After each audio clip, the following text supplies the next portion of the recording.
Després de tant d'anys de ser membre de l'IME, vaig pensar que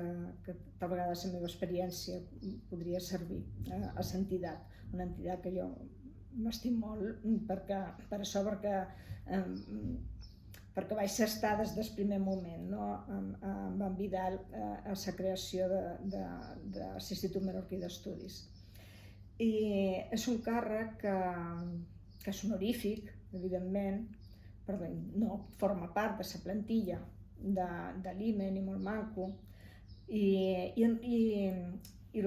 però sí és un òrgan unipersonal de l'IME. Les seves funcions, en realitat, és de presidir el Consell Científic de l'IME. El Consell Científic de l'IME, on hi ha una representació de cada una de les 5 seccions i segons se decideixen les activitats que ha de tenir l'IME i se fan els anàlisis del que s'ha fet i se discuteixen tot el que no és administratiu, diguéssim, de la marxa diària, sinó també de les funcions que té l'IME de cara a la seva missió. L'altra funció que jo crec que és important i que tal vegada no està definida en l'Estatut, però és donar suport a la coordinació científica.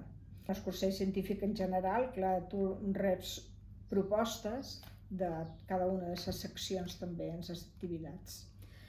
I també reps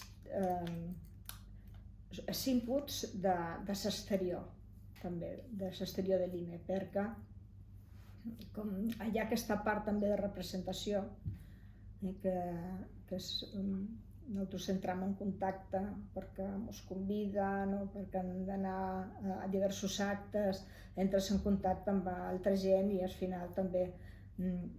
pulses un poc què és el que se pensa sobre l'IME, fins a on arriba el coneixement de l'IME també en la societat, que jo crec que és molt important això.